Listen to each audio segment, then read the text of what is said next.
Czarna kawa, proszę, proszę, proszę pana.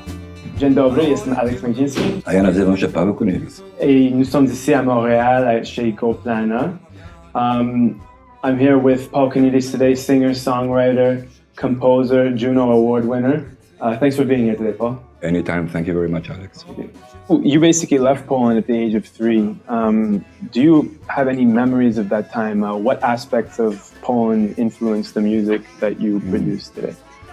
I don't have any memories really, other than maybe stories that we can tell each other, or that in the family that eventually they become our memories. But at 3 years of age, I had no memories. However, in terms of music, it's my heritage. You know, whatever the palette dégustative, whatever your taste buds retain, and you go strictly to your memory line. You know, there's a drawer there that when you smell it, it opens up automatically. It's like a pop-up thing. Mm-hmm. So yeah, we maintained a lot of our traditions through the kitchen.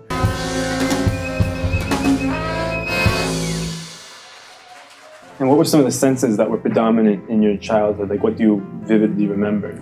For instance, Friday night we ate gefilte fish, chicken soup. Well, mind you, the chicken soup is Polish also, but I'm not sure Polish people realize how close the cooking is with the Jewish cuisine. Mm-hmm. But that's a different story. And then on Sunday we ate the Polish meals, and that also influenced me as I grew older, because whenever I was nostalgic about one or the other, for instance, if I felt all of a sudden that I need something to feel more Polish in my roots, in my cuisine, I'd have something to eat in Poland, or I'd have something Israeli food. Mm-hmm. So it's very important. So this is an interesting question. So how does a Polish-born person later living in becoming Israeli end up here in Canada? What was that journey that led you over here? I think it's a human journey. Somewhere along the line, the question will pop up into your head.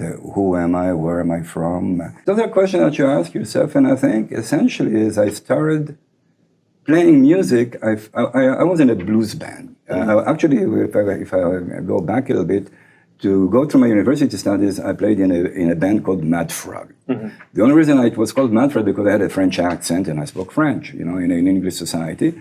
So we called it Mad Frog, and we used to do, whatever was popular singing at the time, Leon Russell, Joe Cocker, and stuff like that.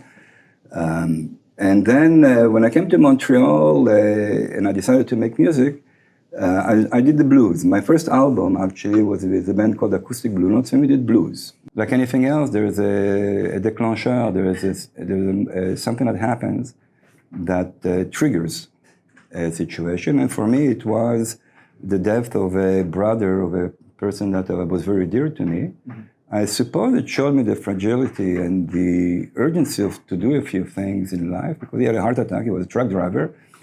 Gets in his truck, he's driving, he never comes back. He has a heart attack in his truck. So while all the process, while they were healing, this family was healing, and I ended up in a basement, and there was a piano. There was one octave on that piano that worked. Everything else didn't work. All the keys were kind of half broken.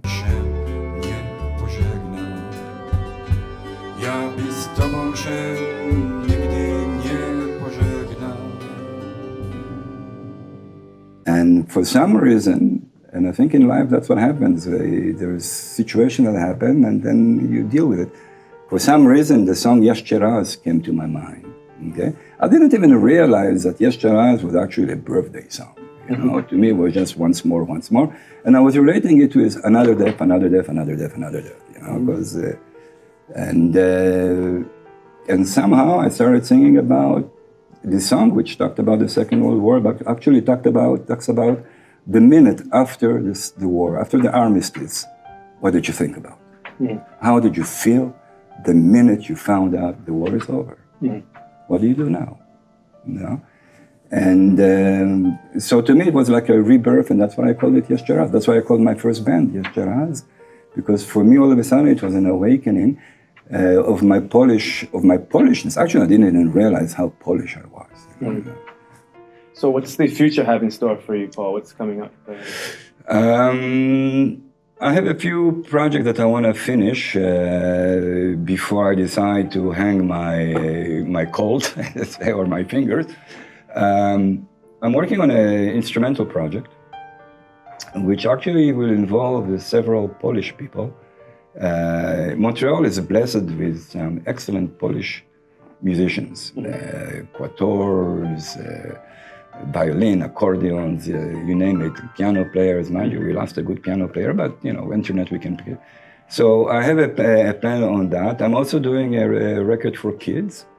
And if everything goes well, I'll be in Poland in early November. Excellent. Well, Paul, thanks for taking the time to share. Thank you. All the basically all these influences. We can eat now. Huh? Yeah, let's eat.